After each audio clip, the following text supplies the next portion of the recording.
So, You saw Superman and regret saying it was okay. you screwed up. Oh boy, I really done messed up, big dogs. So if you saw my Superman review last week, you'd notice that I wasn't exactly impressed with the movie. I mentioned how I thought the movie was structured weirdly and how it stumbled over itself in order to give us a better interpretation of Superman over telling a cohesive story. For context, I did in fact get the 3-day early access screening, and maybe I was in a state of excitement that may have caused me to overextend my perception of the film. And I was sort of rushing my video out because I was not about to face plagiarism allegations. That I ripped off the Cosmonaut Variety Hour? Well, I guess that kind of goes out the window since I'm making this video after he uploaded his review, so I guess I can go fuck myself. The point is, I may have steamrolled my review a little bit, and maybe I needed a rewatch in order to accurately formulate my opinion.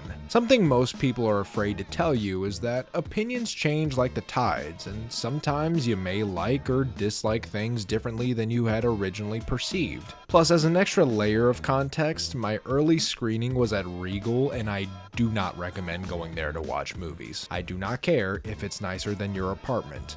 Just save your fucking money. It's not worth the subpar theater quality. So for this video, I think it would be wise to go over my original critiques of the film and how they may have changed after seeing it again, and really dive into why I've had a changed perspective. So this video will contain heavy spoilers, so if you don't want to know any major plot points, just don't watch this video. It's gonna hurt your feelings. So with all that out of the way, let's dive into one of my biggest critiques of Superman. The movie starts with Tex getting us up to speed with the events in the film. Originally, I had said that I felt like it was an odd way to start the movie like this, and I do still hold this opinion. I'm a big believer in show don't tell, and I wish the film had put more time into building up the conflicts that got Superman to the point where he had gotten his ass kicked. However, upon rewatch, it wasn't as egregious the first time I saw it. Once you've gotten up to speed after the first 20 minutes of the movie, the connective tissue starts to form. I had originally brought up my main concern that the film rushed a lot of the new concepts and plot points introduced, which yes, you could still make the argument that the film still struggles to balance all of its ideas. However, I started looking at it from the perspective of what James Gunn's intent is. I stated before that the film forgoes the typical origin story, and I'm glad they don't regurgitate information we already know. So having other characters share the screen with Superman allows for more moments to showcase their place in the new DC continuity. Sure, Guy Gardner is just a Green Lantern who's an asshole, but Nathan Fillion does play the character very well. Hawkgirl is just another hero who exists, but again, it allows the movie to represent the crazy, fantastical, wacky world that the movie is presenting. And I already stated it in my previous video, but Eddie Gathegi is genuinely great as Mr. Terrific, and like my previous statement, I love that he is one of the standout characters in a Superman movie. And in between these action set pieces and wacky kaiju shit, there are genuine moments that are sweet and tender that allows the film to take a step back from the plot so characters can interact or break up the serious moments with levity. There's a particular moment between Clark and Lois while an alien is going apeshit in the city. Superman's at his lowest point where his worldview is shattered, public perception has shifted about him, hell, even his relationship is in turmoil. Everything in his life seems to be falling apart, but he has this sweet moment with Lois where he just sits and talks with her. He's just content to be with her at that moment, and the scene is elevated with beautiful music and imagery as this colorful splash of purple and green engulfs the sky. It's scenes like this that are my favorite and is truly where the movie hits the emotional beats. His conversation with Pa Kent is one of those moments in the film that affected me emotionally, and it drives the point of the narrative even further and gets to the core of what Superman is all about. A concept that I feel like has been lost from this character. He may be an alien with extraordinary abilities, he doesn't always have the answers,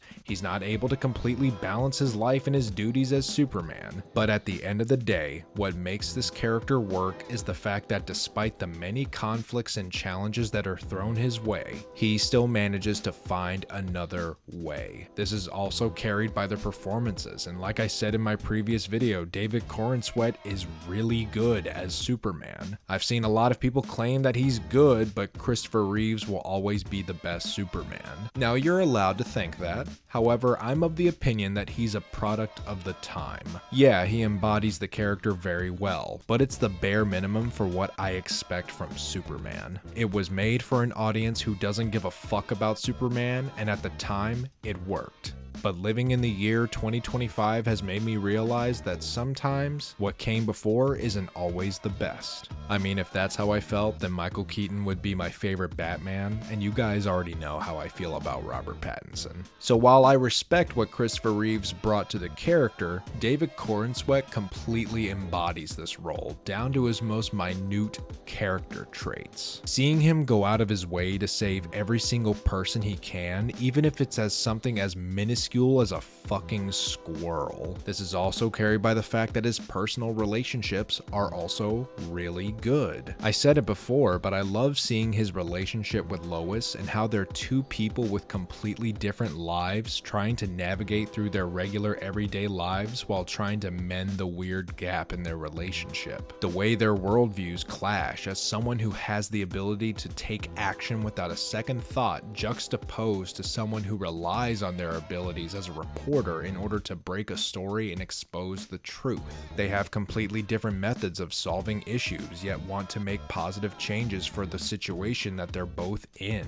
And I didn't want to get into this aspect of the film, but a lot of stupid people have been bitching and complaining about this point in the film. Plus, I did make an IOF joke in my DCEU video, so it's my own fault for inviting this conversation, but I absolutely adore the political allegories in the film. If you think Superman stories have never tackled subjects of politics and social justice, then I got a harsh reality check for you. Superman was created by two Jewish men. He's an immigrant from another planet. He renounced his US citizenship so he could save people around the world and not be seen as a representative of the United States' actions. He fought the KKK. He has a queer son. Do I need to continue? Come on, guys, this is YouTube. Stop making me talk like a TikToker. I bring all this up to emphasize that this is the important shit that's the bread and butter of this film. Despite the fact that an insane billionaire is trying to ruin his life, despite interfering with a foreign country's conflict, it does not validate another country indiscriminately attacking the other. Like I said in my review, I love it when Superman stories hold a mirror to the audience, and this movie does it wonderfully. And when the final act kicks in and the citizens of Jarimpur start chanting Superman's name and what his actions stand for that inspired the Justice Gang to provide support for the people of Jarimpur,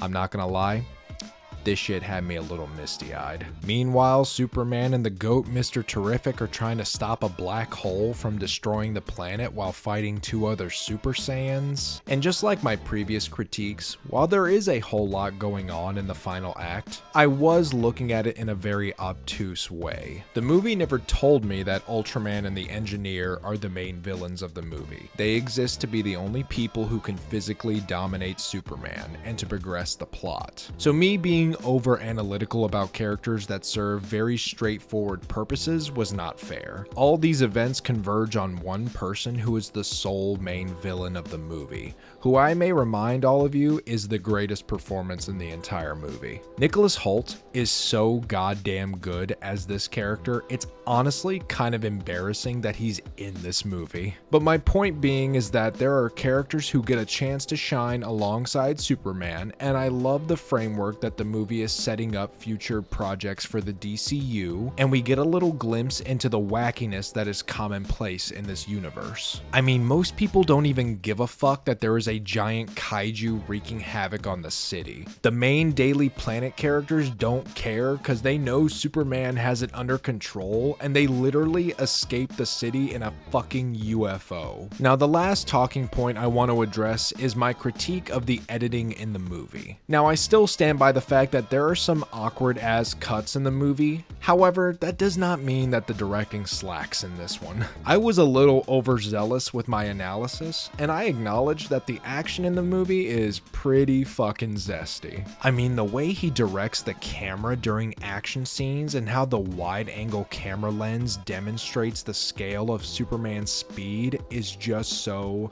fucking cool. I still think some of the shots with these lens techniques are still a little wonky, but they're minute in comparison to the many amazing shots throughout the movie. The editing is a little questionable, but that does not take away from the overall look of the film. In the end, all these critiques I previously had against the film don't hold a candle to what the movie has to offer. At the end of the day, this movie's sole purpose was to set up a new DC universe and showcase how cool Superman is and remind people that he's not a boring character. I still stand by a lot of my criticisms, but I cannot deny that I was way too fucking mean to this movie. I'll admit that I was being crass with my initial review, and I may have rushed out a video out of pure spite, but I don't want to do that. This is one of those rare L's where I should have been more focused on formulating my thoughts and opinions before shipping out a half-assed review of a movie that ultimately left me very satisfied. I joke around, but I don't want to be an actual contrarian. I want to stay true to my feelings on a medium that I have deep respect for, even if my opinions aren't aligned with the masses and might even be on a completely different spectrum than everybody else. At the end of the day, my opinions are a reflection on how I approach talking about the media I consume, and I want to be true to how I feel and maybe cause a little bit of disarray in the audience that watches me. I gotta stick to some of my contrarian roots, okay? I don't make the rules. And what's funny is that after uploading this video, my opinion might change over the course of however many years I have left on this planet. But after having reached a milestone on my channel,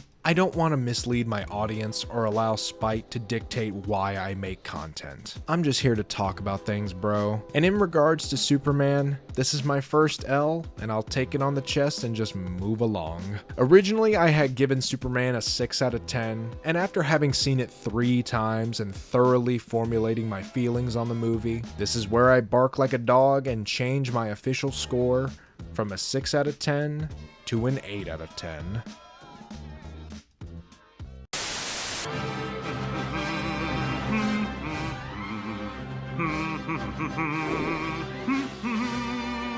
Don't worry, folks. This looks like a job for Super. Whoa! I got it.